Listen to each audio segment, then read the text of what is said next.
January 1943. Mid-morning skies over the industrial heart of Germany. The air vibrates with the deep, relentless roar of four-engined bombers, their silver fuselages glinting under a pale winter sun. A formation of B-17 Flying Fortresses cuts through the clouds, wings slicing through icy drafts, each bomber trailing a faint ribbon of exhaust. Anti-aircraft fire erupts from below, flak shells bursting in deadly orange blossoms. Tracer rounds whip past, tearing through the sky. Yet the planes press on, seemingly unshakable.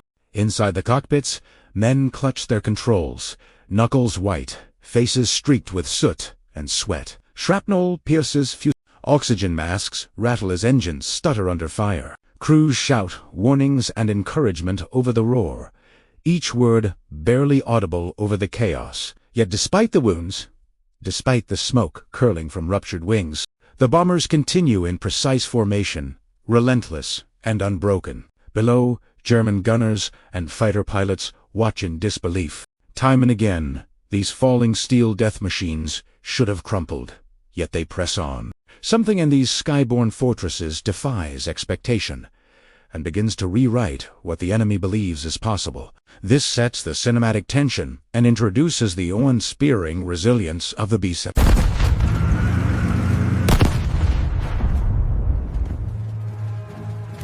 By early 1943, the skies over Europe had become the new front lines of a war fought not only with boots and tanks but with engines, wings, and steel. The United States Army Air Forces had committed to a doctrine that many European strategists considered reckless: daylight precision bombing. Unlike the Royal Air Force, which relied on the cover of night to strike German cities, American bombers would fly in daylight, in tight formations, and aim for specific industrial and military targets. The goal was audacious: destroy the German war machine from above, while minimizing civilian casualties. At the center of this strategy was the Boeing B-17 Flying Fortress. Designed in the mid-1930s, the B-17 was a marvel of engineering. For radial engines powered its rugged, high-winged frame. Its fuselage was heavily reinforced. Its fuel tanks were and its defensive armament was unparalleled. Up to theme, 50 caliber machine guns could sweep the skies in every direction. Yet, even more than its hardware, it was its ability to absorb damage and keep flying that would become its legend. Pilots discovered early on that a B-17 could lose entire sections of its wings, riddled with flak or bullet holes, and still return to base. The United States industrial machine was fully engaged to keep these flying fortresses in the air. Factories in Seattle, Wichita, and Long Beach churned out planes at unprecedented rates, while crews trained relentlessly for formation flying, navigation, and gunnery. Formation flying was not just a tactic, it was a lifeline. The tight combat box arrangement allowed gunners from multiple aircraft to cover overlapping zones of fire, creating a lethal barrier against enemy fighters. Across the continent, German strategists watched these developments with growing concern. The Luftwaffe, once confident in its superiority, had anticipated easy prey in the slow, lumbering American bombers.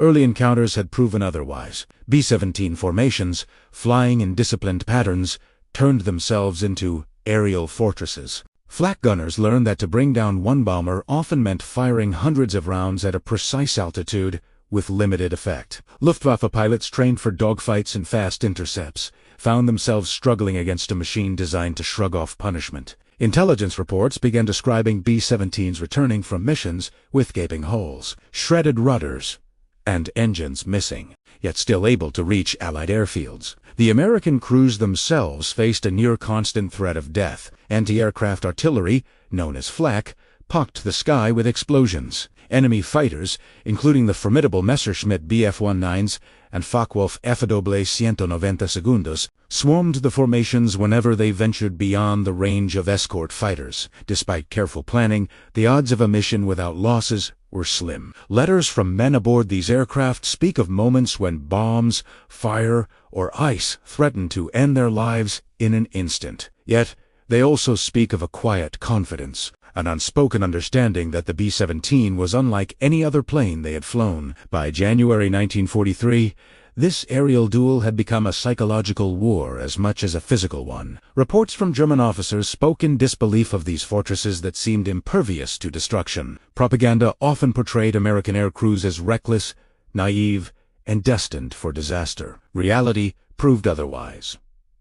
Time and again, the flying fortresses returned to base, battered but intact, their crews exhausted and yet determined. Each surviving bomber reinforced the lesson. The Americans were fighting not only with steel and fire, but with resilience, courage, and an industrial backbone that the Germans had yet to fully comprehend.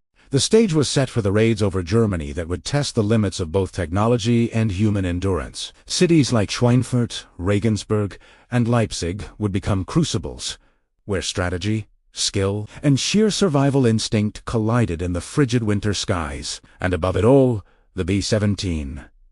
The Flying Fortress would emerge as the symbol of a new kind of warfare, one that defied conventional expectations and challenged the very concept of what an aircraft could endure. The resilience of these bombers was not just an engineering feat, it was a statement. Every mission flown, every aircraft that returned against impossible odds, forced the Germans to reconsider their assumptions. What had begun as a strategy to destroy targets from above was fast becoming a confrontation of wills, a silent battle between determination, courage, and the raw durability of metal and machine. By the summer of 1943, the United States Army Air Forces were escalating their daylight bombing campaign over Germany. The targets were precise and critical.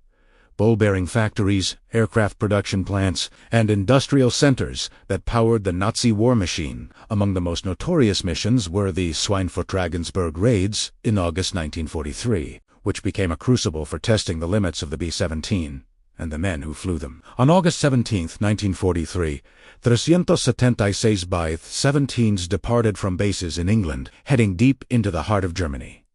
The journey was perilous from the start. Aircraft were packed in tight formations, engines whining, wings trembling under the strain of full bomb loads. Each plane carried a dozen men, pilots, navigators, bombardiers, radio operators, and gunners, each tasked with a critical role in the success of the mission. Flak bursts began even before reaching German airspace, pockmarking the skies with shrapnel that could rip through wings or tear open German fighters, alerted by radar and patrols, swarmed from the clouds, striking at the formation in waves. The casualties were severe. By the time the bombers reached Schweinfurt, nearly one-third of the attacking force had been destroyed or damaged beyond repair. Yet, the surviving planes pressed on. Bombs fell on factories that produced vital components for tanks and aircraft, dealing a temporary blow to German production. The return journey was no less harrowing, as weakened engines, wounded crew members, and persistent enemy attacks tested both aircraft and human endurance. Some B-17s limped back, with entire wings shredded, yet made it to England, a testament to the engineering and toughness of the design. The human cost was staggering. Crews faced exhaustion, frostbite, and the constant fear of death. Oxygen masks were their lifelines at high altitudes, while gunfire and flak were constant reminders of mortality. Pilots learned to fly on instruments when snow and smoke reduced visibility. Bombardiers adjusted under extreme stress, and gunners fought off attackers while exposed to freezing wind through open hatches. Letters home from airmen speak of the quiet, bravery, and camaraderie that bound them together, a fragile shield against the terror of the skies. For the Germans, these missions were both infuriating and bewildering. Luftwaffe pilots trained to intercept and destroy bombers quickly were forced into prolonged battles against formations that returned fire with deadly accuracy. Flak units expended thousands of rounds with limited success, watching in disbelief as heavily damaged aircraft continued on course. German reports began referring to the B-17 not just as a bomber, but as a flying coffin that refused to stay down, a machine that tested their tactics and their patience alike. The raids also revealed strategic challenges on the American side. Long-range fighter escorts were limited in reach, leaving bombers vulnerable deep inside enemy territory. Weather conditions over the continent were unpredictable, complicating navigation and bombing accuracy. Yet, these challenges reinforced the importance of the B-17's rugged design and the disciplined training of its crews. Each mission provided lessons that would refine formation tactics, escort strategies, and bombing precision. gradually turning daylight raids into a more calculated, if still dangerous, tool of war. By the end of 1943, the pattern was clear. The B-17 Flying Fortress was reshaping the air war over Europe. Its ability to absorb punishment, protect its crews, and complete missions despite overwhelming odds, was rewriting the rules of aerial combat. The Germans had assumed that American bombers would fall under sustained fire. Yet time and again, flying fortresses returned, battered but unbroken, a living challenge to enemy expectations, and a symbol of relentless determination. Above the cloud line, between 20,000 and 30,000 feet, the men of the B-17 crews faced conditions that were almost unimaginable. Frostbite gnawed at exposed hands and faces. Oxygen masks became lifelines against thin, icy air, and the roar of engines made conversation nearly impossible. Yet, amid the chaos, they performed precise tasks under extreme stress. Pilots guided aircraft, damaged by flak and fighter attacks, their hands steady even when metal groaned under pressure. Bombardiers adjusted calculations on the bomb site, relying on instruments and intuition when visibility vanished in smoke and clouds. The human element of these missions was defined not only by skill but by endurance and trust. Each crew depended on the others, forming a fragile network of interdependence. Gunners defended the formation with relentless vigilance, their eyes scanning for tracer fire in enemy fighters, fingers tightening on triggers until knuckles whitened.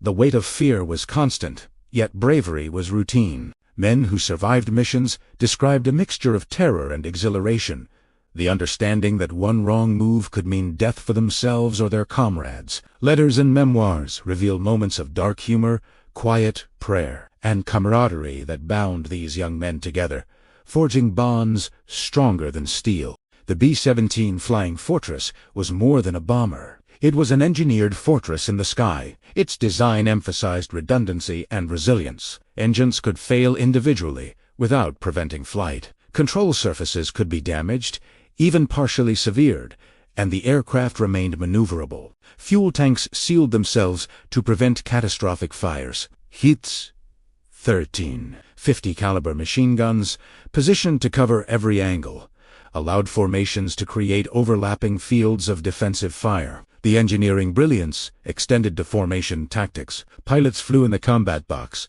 a staggered arrangement that allowed gunners on multiple planes to concentrate fire on incoming fighters. The effect was devastating. Luftwaffe pilots quickly learned that attacking a single B-17 was almost impossible without taking return fire from several others. Even when struck by flak or bullets, the structural integrity of the aircraft allowed many bombers to continue to their target and return home. Engineers, maintenance crews, and flight crews together created a system that was both resilient and adaptive, a machine that could survive punishment far beyond expectations. Strategic leadership shaped the very way these raids unfolded. General Henry H. Hop Arnold, commanding the U.S., believed in the power of precision daylight bombing to cripple German industry. Unlike many contemporaries who favored sheer numbers or nighttime raids, Arnold trusted technology, training, and discipline over luck. He emphasized the importance of formation flying, gunnery drills, and rigorous planning for every mission. Generals Karl Spaatz and Dwight D. Eisenhower also played critical roles in operational discipline. They balanced the aggressive demands of bombing industrial targets with the realities of attrition, understanding that each mission risked the lives of hundreds of men. Their leadership extended beyond the battlefield. Training programs, airfield construction, and aircraft production all supported the strategy, ensuring that the USAAF could maintain relentless pressure on the Luftwaffe. Leadership at every level emphasized resilience, both mechanical and human. Plans accounted for damage, for emergencies, and for loss, yet never assumed retreat. It was this combination of vision and practical management that allowed the B-17 to become not just a bomber, but a symbol of American resolve. The interplay of human courage, technological ingenuity, and decisive leadership created a force that seemed almost unstoppable. Pilots relied on sturdy airframes, gunners on precise formation firing, and crews on leaders who calculated risks meticulously. Together, they turned each mission into a ballet of precision and endurance against a relentless enemy. From the German perspective, the B-17 was an enigma. Luftwaffe pilots expected to face fragile,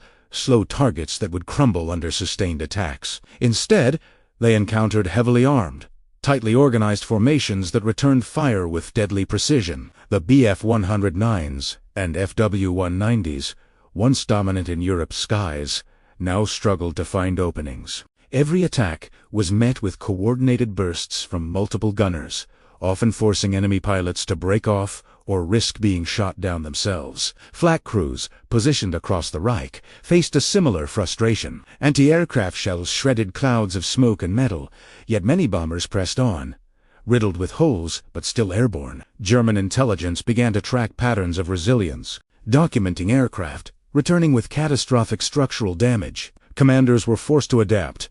Fighter tactics shifted to massed attacks. Night interceptions were reconsidered, and flak calibers were increased. Yet the Flying Fortress seemed to mock conventional strategy. Each raid forced the enemy to confront a hard truth. The American air offensive was no longer simply a nuisance. It was a challenge to their understanding of aerial combat itself.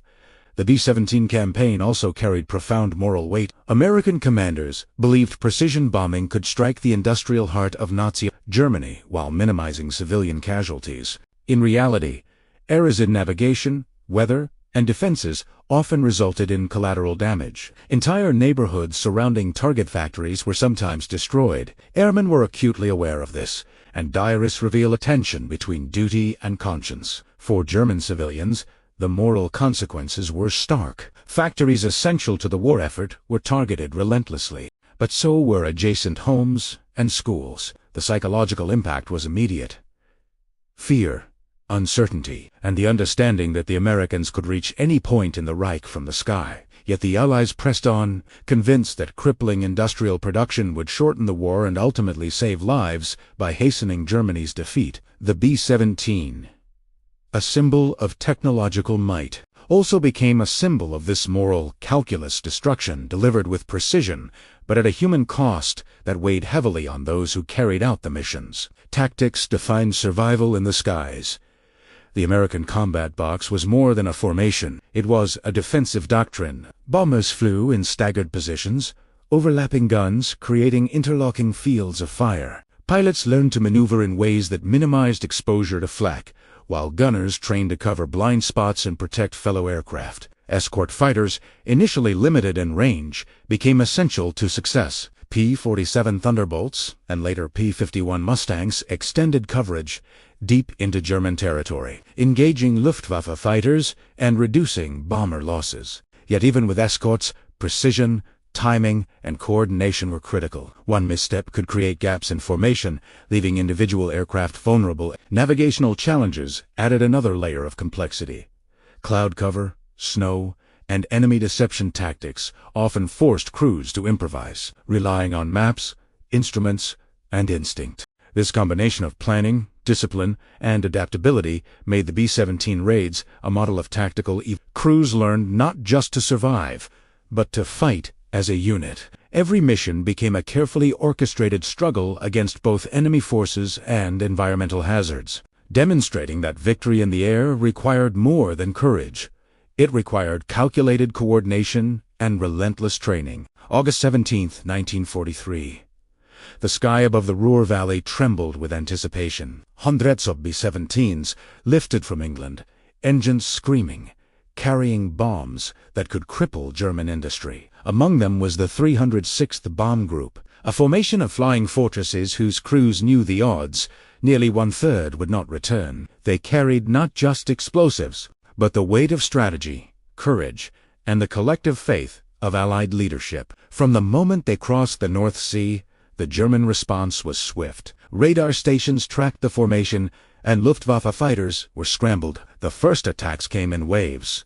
Messerschmitts slicing through the air with precision. Flak batteries erupted along the route, exploding in orange fireballs that shredded clouds and threatened to tear aircraft apart. Pilots fought to maintain formation while dodging tracers, engines struggling under punctured fuel tanks. Some bombers lost entire sections of wing or tail, yet remained airborne. Inside the bombers, chaos and determination coexisted. Gunners fired relentlessly, smoke from damaged engines filling cockpits, Oxygen levels dropping dangerously at high altitude, crew members shouted warnings, tended to the wounded, and checked instruments that now registered flames or failing hydraulics. One B-17, nicknamed the Memphis Belle, emerged later as a symbol of this resolve, returning to England despite withering fire and severe structural damage. Every mile was a test of human endurance against mechanical punishment and the relentless German defense. When the bombers reached Schweinfurt,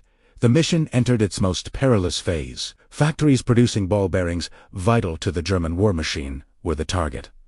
Precision was essential. Even minor errors could render the attack ineffective. Bomb doors opened. Bombs dropped in tight patterns, and the crews braced for the violent backlash. Flak from anti-aircraft batteries surrounding the city. The sky erupted in metal and fire, some rounds detonating near enough to tear fuselage panels and send crew members sprawling.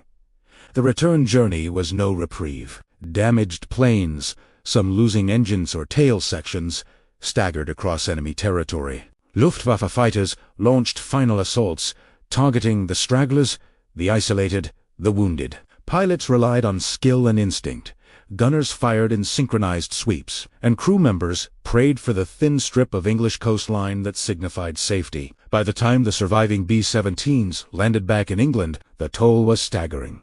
60 bombers lost, 600 men killed, captured, or missing. Yet the psychological impact was undeniable. The Germans had witnessed a machine that should have been destroyed, continuing to fight and reach its goal against overwhelming odds. These raids marked a turning point in aerial warfare. The resilience of the B-17 and the courage of its crews forced both sides to reconsider strategy. The Luftwaffe had to adapt, concentrating fighters and redesigning flak defenses. American commanders, though shaken by losses, gained critical insight into mission planning, formation tactics, and the need for long-range fighter escorts. The air war had become a battle of endurance, engineering, and sheer will, with the B-17 at its center. The sky over central Germany on August 17, 1943, was a scene of near-apocalyptic violence. Smoke spiraled from burning factories, tracer fire streaked to the clouds, and B-17s, battered but unbowed, pressed on through the storm of steel and fire. For every bomber that faltered, another surged forward, engines coughing, wings shredded, but holding its precious cargo. It was a spectacle that both terrified and mystified German defenders. One of the most striking examples of resilience was the 306th Bomb Group's knockout dropper, a B-17 hit repeatedly by flak. Its fuselage was ripped open, hydraulic lines severed, and oxygen systems failing. Yet the crew refused to abandon it. The pilot adjusted for engine failures, the bombardier ensured bombs fell on target, and the gunners held off enemy fighters until the plane crossed back into a light-controlled airspace. Stories like this were repeated across the mission. Men fighting not only for survival, but for the mission itself. The strategic consequences were immediate and profound. German air planners had to reconsider the effectiveness of both fighter interception and anti-aircraft artillery. Pilots and commanders began noting patterns. Formations were resilient, gunners lethal, and aircraft returned from damage that should have grounded them. The Luftwaffe responded by concentrating fighter groups and developing new tactics. But the B-17's durability forced an ongoing adaptation that German planners could never fully neutralize. On the American side, the raids highlighted both success and cost. Nearly 60 bombers were lost, with over 600 crewmen killed, wounded, or captured. Yet hundreds more completed their mission, delivering bombs precisely to critical industrial targets. The combination of human skill, engineering, and leadership had turned what could have been disaster into a demonstration of capability and resolve. Commanders analyzed the data, improving formation tactics, coordinating fighter escort ranges, and emphasizing crew training. The lessons learned from Schweinfurt and Regensburg became doctrine, shaping every subsequent mission. The psychological impact on both sides cannot be overstated.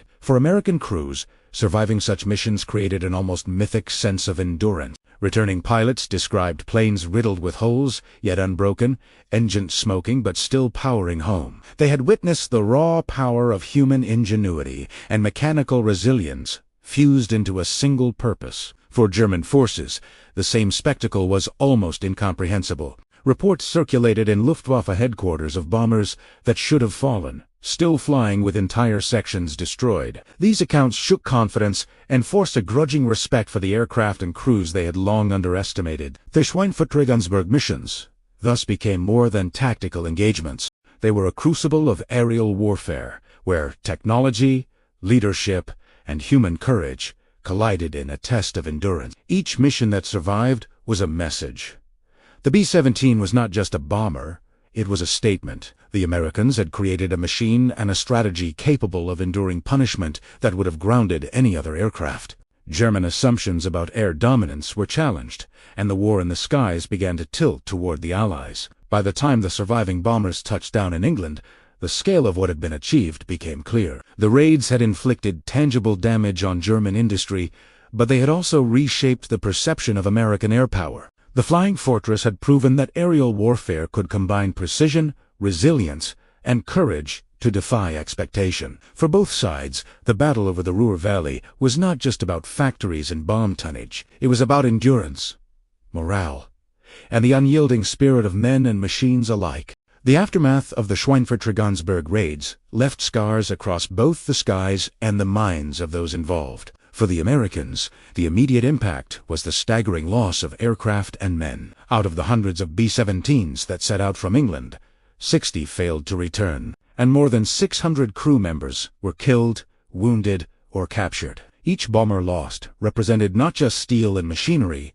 but a story of courage, endurance, and sacrifice. The human cost was personal and profound. Letters from families would arrive in England for weeks afterward, some consoling the bereaved, others commemorating acts of heroism that had allowed comrades to survive against impossible odds. Operationally, the raids forced both sides to reassess the nature of strategic bombing. For the Americans, it was clear that daylight precision bombing carried immense risks. Commanders like General Arnold and General Spaatz scrutinized the losses, noting that unescorted formations were vulnerable beyond certain distances, and that improvements in fighter escort and formation discipline were essential. At the same time, the returns of heavily damaged aircraft validated the B-17's design. Planes with shredded fuselages, missing engines, and destroyed control surfaces often made it home, demonstrating an extraordinary margin for survival. Each returning bomber became both a symbol and a lesson, proof that training,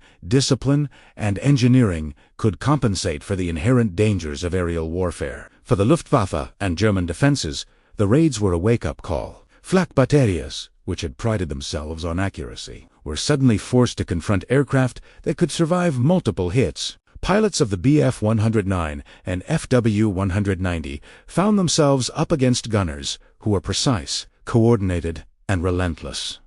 German reports expressed a mixture of frustration and grudging admiration. Officers analyzed the return bombers, documenting damage patterns and survival tactics, realizing that conventional methods of interception were increasingly insufficient. The effectiveness of the Flying Fortress was shifting the balance in the air war, compelling Germany to rethink both tactics and resource allocation. The psychological toll on air crews and planners was immense. Men who survived the missions recounted the terror of engines failing in oxygen masks freezing, and flak tearing through metal around them. Yet the shared experience fostered a remarkable sense of camaraderie. Each successful return reinforced trust in the aircraft, in formation tactics, and in the men beside them. In memoirs and interviews years later, surviving airmen would describe a mix of awe and disbelief at the machine that had carried them through infernos of fire and steel. In parallel, the missions exposed vulnerabilities that could not be ignored. Losses were concentrated and predictable in certain target areas,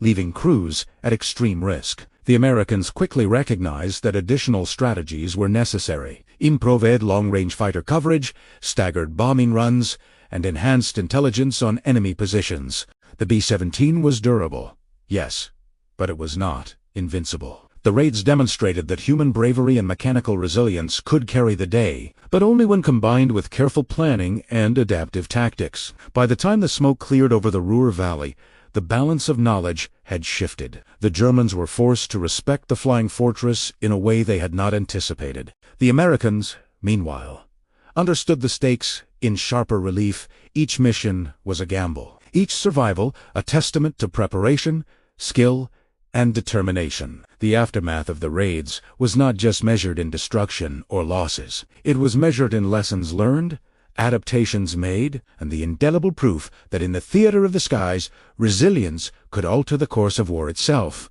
Beyond the immediate losses, the Schweinfurter-Ganzberg raids sent shockwaves through German strategic thinking. For the Luftwaffe, the realization was stark.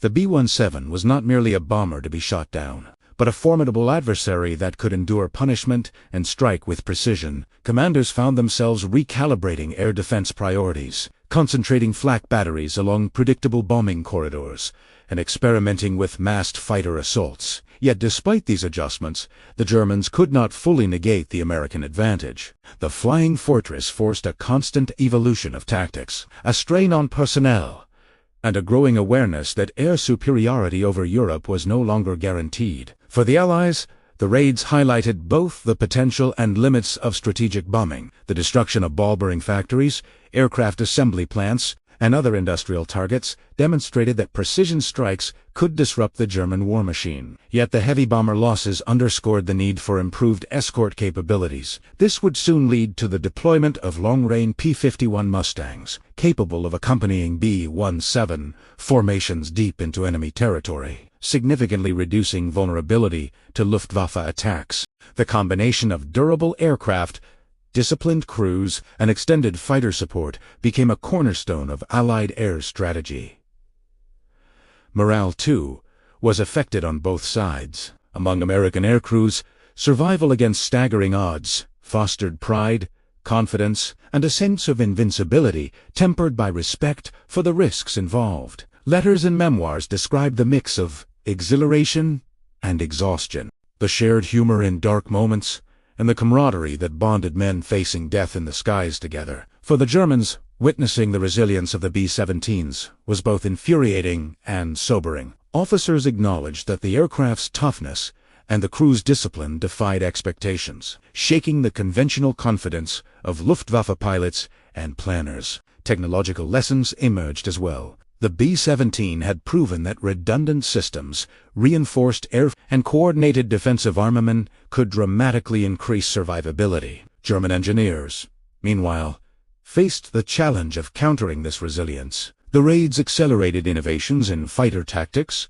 flak deployment, and aircraft design. But the Americans had already established a technological edge in the air. The battle became a contest of adaptation, with each side learning from the other.